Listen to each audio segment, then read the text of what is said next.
Series शुरू होती है एक पुरानी कहानी से।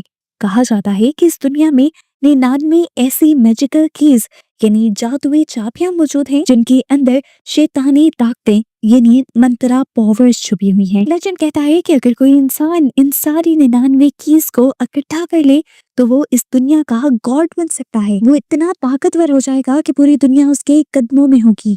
लेकिन इन चाबियों का पाना आसान नहीं है। हर चाबी के पास अपनी एक अलग पावर है और इन्हें हासिल करने का सिर्फ एक ही तरीका है, दूसरे की होल्डर से लड़ना, यानी उस इंसान से लड़ना जिसके पास वो जादुई चाबी है। पर ये लड़ाई हाथ पैर से नहीं होती, ये होती है दिमाग से। जब दो की होल्डर्स आमने सामने आते हैं तो ये एक गेम डिक्लेयर होती है। ये लोग कुछ सवाल जवाब करते हैं, कुछ माइंड गेम्स खेलते हैं और जो जीतता है वो दूसरे की ले जाता है और जो हारता है वो अक्सर अपनी जान से हाथ धो बैठता है। हमारी कहानी शुरू होती है साउथ ईस्ट एशिया के एक घने जंगल से। यहाँ हम देखते हैं जैपनीज नौजवान को जिसका नाम है टेरसा। वो बहुत ही मजे से अकेला घूम रहा होता है, लेकिन मुसीबत तब आती है जब वहाँ का एक लोकल ट्राइब उसे पकड़ लेता है। उन्हें लगता है कि ये कोई जासूस है या दुश्मन है, इसीलिए वो उसे एक झोपड़ी में बांध देते हैं। एक इंसान आकर उससे पूछता है कि तुम कौन हो और यहाँ क्या करने आए हो, पर टेरसा चुप रहता है। उसके पासपोर्ट से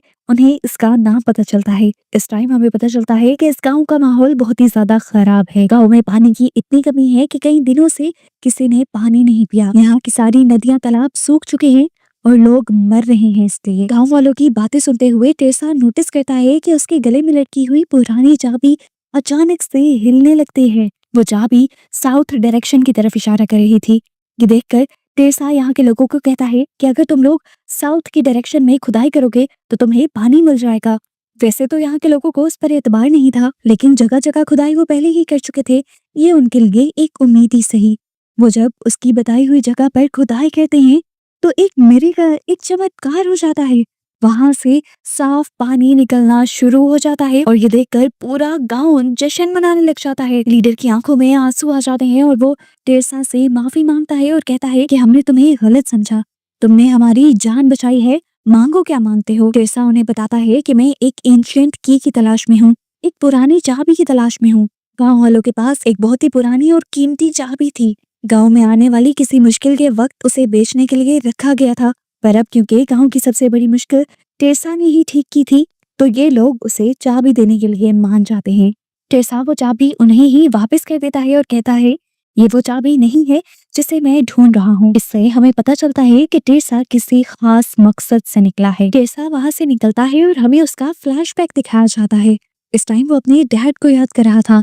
उसके डैड ने उसे वो चाबी देते हुए बताया था कि बेटा ये शैतान की चाबी है, अगर ये किसी के पास हो तो उसकी किस्मत बदल जाती है। उस वक्त जो चाबी टेरसा के पास थी वो पहले टेरसा के डैड की हुआ करती थी, लेकिन एक दिन उसी चाबी को पाने के लिए एक अजीब से आदमी ने टेरसा के डैड का कत्ल कर दिया। उस टाइम वो चाबी टेरसा के पास थी, इसीलिए वो बच गई और अब टेरसा उस जैसी बाकी 99 चाबियों को ढूंढ रहा है। टेरसा जापान वापस आता है। न्यूज में खबर आती है कि बड़े बड़े बिजनेसमैन अचानक से मर रहे हैं और मरने से पहले अपनी सारी दौलत मोर्को नाम के एक लड़के के नाम कर रहे हैं। टेरसा उन पिक्चर्स में एक आदमी को देखता है। ये वही आदमी था जिसने उसके डैड का मर्डर किया था। उसका नाम हमें निक पता चलता है। नेक्स्ट सीन में हम देखते हैं मोर्को को। उसके जिस्म, उसके एक एक एक्शन से लालच टपक रही थी। वो इस टाइम एक अमीर आदमी होंडा के सामने बैठा हुआ था। इस टाइम हम देखते हैं कि मोर्को के पास एक मैजिकल की है। उसकी की ताकत से वो होंडा को गेम में हरा लेता है और उसकी सारी दौलत ले लेता है और होंडा वहीं अपनी जान दे देता है और मरते वक्त वो आखिरी मर्तबा चिल्लाता है डेमन की। ये सब देखकर टेरसा समझ जाता है कि मोर्को के पास वो चाबी है। टेरसा अपने डैड के पुराने दोस्त अंकल रायन से मिलता है। अब रायन बताता है कि मोर्को ने बहुत कम वक्त में बहुत ज्यादा पैसा कमा लिया है। अपना मकसद पूरा करने के लिए टेरसा मोर्को को ढूंढने के लिए निकल जाता है और इसी सब में वो अपनी पुरानी दोस्त मिशा और उसके जीनियस दोस्त माइकल से भी मिलता है। माइकल एक सॉफ्टवेयर इंजीनियर है जो एक एआई ऐप लूची बना रहा है, लेकिन अभी उसे कोई इन्वेस्टर नहीं मिल रहा। टेरसा फिलहाल एक चॉकलेट फैक्ट्री में काम कर रहा है ताकि वो चुपचाप अपनी इन्वेस्टिगेशन कर सके। पर एक दिन टेरसा से पहले ही मोर्को अपने गुंडों के साथ टेरसा के घर पहुंच जाता है, क्योंकि वो जान गया था कि टेरसा के पास तीसरी चाबी है और उससे पहले ऐसी ही 2 शैतानी चाबियां वो हासिल कर आ चुका था। यहाँ मॉर्को उसे चैलेंज करता है एक्मा गेम। जैसे ही गेम शुरू होती है, एक बड़ा सा डीमन मॉन्स्टर वहां आ जाता है। डीमन कहता है इस कमरे से कोई बाहर नहीं जा सकता जब तक गेम खत्म ना हो। गेम का नाम है ट्रू और फॉल्स। मॉर्को यहाँ अपनी चाबियों की सुपर पावर दिखाता है और कहता है कि मैंने अपनी सुपर पावर्स के जरिए इस कमरे को फ्रीज कर दिया है। हम देखते हैं कि सच में इस कमरे में बर्फ जमने लग जाती है। टिर्सा के लिए गेम और भी ज्यादा मुश्किल हो जाती है।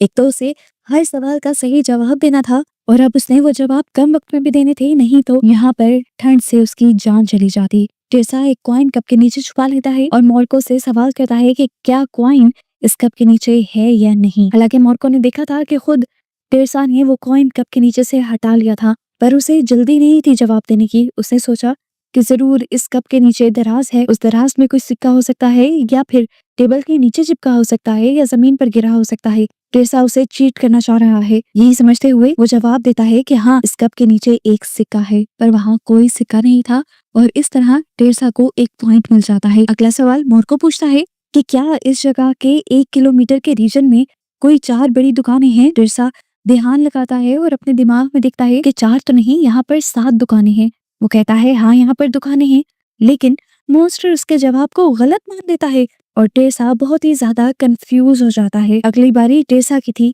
टिर्सा मॉर्को से सवाल करता है कि क्या इस जगह के नीचे कोई बॉम्ब है। मॉर्को बिना कुछ समझे ना में जवाब देता है और जीत जाता है। ये कैसे हो सकता था? टिर्सा को बहुत अच्छे से याद था कि इस घर के नीचे कुछ बॉम्ब थे जंगों के टाइम के, और यहाँ पर टिर्सा को एहसास हुआ कि मॉर्को की पावर असल में फ्रीजिंग नहीं है, उसकी पावर कुछ और ही है। वो अपनी पावर के जरिए इस कमरे को टेलीपोर्ट कर कर किसी दूसरी जगह ले आया है। हो सकता है कि ये जगह हिमालय के पहाड़ हो जहाँ पर ठंड इतनी ज्यादा है। अब इसी चीज को नोटिस में रखते हुए टिर्सा आखिरी जवाब बहुत सोच समझ कर देता है और आखिरी दोनों सवालों की सही जवाब देकर वो जीत जाता है। और अब शर्त के मुताबिक मॉर्को को टिर्सा को बताना था कि उसका डैड का कातिल आखिर कहाँ मिलेगा। इससे पहले कि वो बता पाता, उस मर्डर की खुद ही कॉल आ जाती है जिसका नाम निक है और यहीं से अचानक मॉर्को हवा में गायब हो जाता है और उसकी मैजिकल की वहीं पर गिर जाती है। टिर्सा समझ जाता है कि ये खेल बहुत ही ज्यादा कॉम्प्लिकेटेड है। इसे ढूंढते हुए एक फेमस अंडरग्राउंड फाइटर आता है जिसका नाम मार्क है, पर वो खुद को थॉमस बुलाता है। थॉमस बहुत ही ज्यादा पावरफुल है और वो इलीगल फाइट्स बहुत ही आसानी से जीत जाता है। इतनी पावर से नहीं, उसके पास मौजूद उसकी मैजिकल की पावर से। थॉमस टिर्सा के दोस्तों माइकल और मिशा पर हमला करता है ताकि टिर्सा गेम खेले। गेम का नाम है शैडो स्टेप। रूल सिंपल है कि अगर तुम अपने दुश्मन के साए के सर पर पांव रख दोगे तो तुम जीत जाओगे। थॉमस बहुत ही ताकतवर है, वो टिर्सा का पीछा करता है। टिर्सा अपनी जान बचाने के लिए भागता है। माइकल और मिशा उसकी मदद करने की कोशिश करते हैं। थॉमस को लगता है कि वो जीत गया, पर टिर्सा ने एक चाल चली थी। उसने कपड़ों से एक नकली पुतला बनाया था।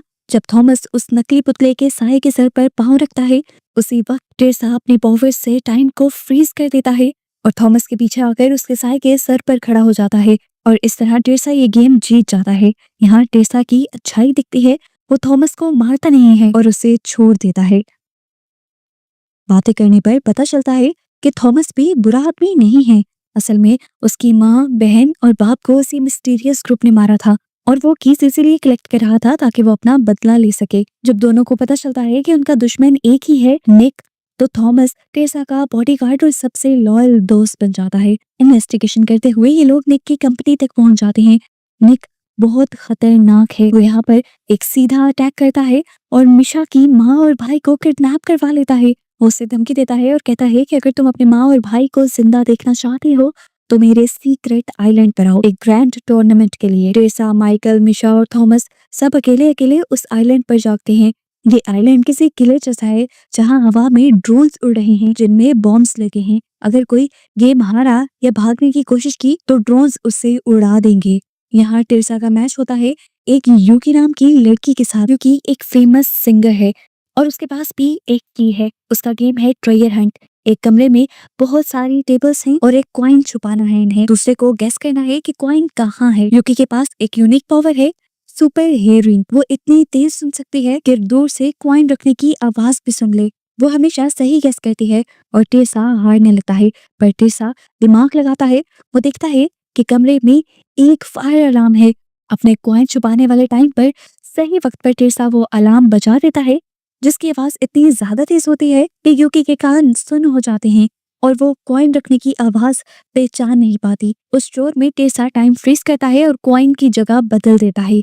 जब यूकी नॉर्मल होती है तो वो पुरानी सुनी हुई कॉइन के रखने की आवाज से हिसाब लगाकर गलत टेबल चूज करती है और इस तरह हार जाती है। टेसा उसकी की तो ले जाता है लेकिन उसकी जान नहीं लेता, उसे भी बचा जाता है। यूकी जो हमेशा अकेली रहती थी, टेसा की अच्छाई देखकर उसकी टीम ज्वाइन कर लेती है। दूसरी तरफ मिशा और थॉमस एक टीम में है। उनका मुकाबला होता है एक चेस मास्टर बेन और चार्ल्स से। गेम का नाम है गोल्डन गन सिल्वर गन। ये गेम भरोसा और लालच का है। इसमें डिसाइड करना होता है कि पॉइंट्स शेयर करने हैं या बचाने हैं। थॉमस मिशा को बचाने के लिए सारी पेनल्टी अपने ऊपर ले लेता है और बुरी तरह हारने लगता है। पर फिर उसके जहन में एक और गेम आती है और वो इस गेम को खुद जीत जाता है। मिशी हार जाती है और उसे डर लगता है कि अब उसके भाई और बहन को मार दिया जाएगा। पर यहाँ एक सच रिवील होता है कि थॉमस ने ऐसा कर कर मिशी को बचा लिया था। अगर मिशी अब थॉमस से जीतकर किसी और से हार जाती तो मिशी की भी जान चली जाती। थॉमस ने खुद को जिताकर उसकी जान बख्श दी और इसी सारी गेम के दौरान टेसा दूसरी तरफ अपने साथी यूकी के साथ एक बम लगे सेफ कंप्यूटर पर जाकर उस कंप्यूटर को हैक कर लेता है, वहां के बम डिस्पोज करता है और इसी हैकिंग के जरिए वो पता भी चला लेता है कि असल में निक ने मिशी के भाई और माँ को कहाँ रखा हुआ है और फिर अपने डैड के फ्रेंड के जरिए वहां से उनकी जान भी बचा लेता है और इस तरह मिशी की पूरी फैमिली बच जाती है। यहाँ दूसरी गेम शुरू हो जाती है जिसका नाम है क्ले मॉडलिंग। इन्हें यहाँ पर मिट्टी से एक मूर्ति बनानी है। दूसरे इंसान को उस मूर्ति में कुछ चेंज करना है और तीसरे इंसान को जाकर गेस करना है कि मूर्ति में क्या चेंज हुआ है। यहाँ पर थॉमस बहुत ही चालाकी वाली मूव खेलता है। बेन को हराने के लिए वो बेन की कमजोरी जान गया था कि उसे अपनी फैमिली से, उसकी वाइफ से और बेटे से बहुत ही ज्यादा प्यार है। इसीलिए वो बेन की वाइफ और उसके बच्चे के ही पुतले बनाकर यहाँ पर रख देता है। इसे लगा था कि बेन इनको देखकर इमोशनल हो जाएगा और हार जाएगा, लेकिन बेन इमोशनलेस था। वो अपनी फैमिली के वियंस को भी इग्नोर कर देता है और गेम पर फोकस करता है और इस तरह बेन जीत जाता है। थॉमस अपनी सारी कीज हार जाता है और ये उसके लिए एक बहुत बड़ा झटका था। सबको अब बुरा लग रहा था, लेकिन यहाँ पर बेन ने बताया कि मैं बुरा नहीं हूँ, ऐसा करना मेरी मजबूरी थी। असल में निक ने मेरी भी फैमिली को कैद किया हुआ है। और ऐसे ही सब आपस में बात करते हुए ये अंदाजा लगा पाते हैं कि अगर सब ये गेम्स खेलते रहे तो वो निक से कभी नहीं जीतेंगे। निक बल्कि जानबूझकर इनकी पावर्स का गलत इस्तेमाल कर रहा है और इनको गेम्स के ध्यान में लगा रहा है ताकि वो अपने असल मसलों को और निक से उनकी दुश्मनी को भूल जाएं। इसलिए टेसा यहाँ से भागने का और निक से जीतने का कोई और प्लान बनाता है और कुछ सोचते हुए आइलैंड के टॉवर की तरफ जाता है। वहां पर बॉम्ब्स लगे होते हैं। टेसा अपनी हैकिंग स्किल्स का यूज करते हुए टॉवर को हैक कर लेता है और सारे ड्रोन्स के बॉम्ब्स डीएक्टिवेट कर देता है। जिसके बाद टेसा सीधा निक के हेडक्वार्टर में घुसता है। वहां एक बहुत बड़ा ट्विस्ट आता है। निक स्माइल करता है और कहता है, मैं बॉस नहीं हूँ, मैं तो बस एक नौकर हूँ। और यहाँ पर निक साइड पर होता है और अंधेरे में से एक आदमी बाहर आता है जिसे दी गाइड कहा जाता है। ये आदमी कोई और नहीं बल्कि सिया साई है, टेसा के अपने डैड, जिस डैड के लिए टेसा ने इतने साल आंसू बहाए थे, इतनी मुश्किलें सही थी। टेसा उन्हें देखकर हैरान था, वो जिंदा थे। सिया बताते हैं कि सालों पहले जब टेसा की माँ मरी थी वो टूट गया था। उसे लगा कि दुनिया खराब है। उसने अपनी मौत का नाटक किया ताकि वो चुपचाप 99 कीज कलेक्ट कर सके। उसका प्लान है कि वो इन कीज की ताकत से दुनिया की सारी गवर्नमेंट को खत्म करके एक नई परफेक्ट दुनिया बनाएगा। ये सारी बातें सुनकर टेसा अपने डैड के पागलपन को देखकर बहुत ही ज्यादा हिल जाता है। वो कहता है दुनिया को बचाने के लिए उसे तबाह करना गलत है। उसके डैड अगर इस दुनिया को तबाह कर कर एक नई दुनिया बनाएंगे तो क्या गारंटी है कि वो भी परफेक्ट होगी। सिया अपने बेटे को आखिरी एक्मा गेम के लिए चैलेंज करते हैं और कहते हैं कि अगर तुम जीत गए तो तुम्हारी बात मानी जाएगी। गेम का नाम है वर्ल्ड इन्वेस्टिगेशन। दोनों को एक बॉक्स में एक सीक्रेट वर्ड लिखना है और सवाल पूछकर उसे गेस करना है। ये सिर्फ एक गेम नहीं, बाप और बेटे के बीच एक जंग थी। सिया बहुत शार्प है, वो टेसा का माइंड पढ़ता है। वो टेसा की बचपन की यादों की मदद से उसे सारे वर्ड्स गेस कर लेता है और यहाँ वो अपने बेटे टेसा को ताना मारता है कि मैं तुम्हें तुमसे ज्यादा जानता हूँ। वो ये भी बताता है कि जीतने के लिए वो एक ड्रग थियो प्रॉब ले रहा है ताकि उसका दिमाग तेज चले। यहाँ पर टेसा बहुत ही ज्यादा मुश्किल में आ जाता है, पर उसके दोस्त माइकल, मिशा, थॉमस, यूकी उसे सपोर्ट करते हैं। वो उसे याद दिलाते हैं कि उसकी ताकत उसका दिमाग नहीं बल्कि उसका दिल है। टेसा बहुत ही ज़्यादा रिलैक्स होता है और फिर फाइनल राउंड के लिए अपने आप को तैयार करता है। फाइनल राउंड में टेरेसा गेस करता है कि आखिर उसके डैड ने लिखा क्या होगा।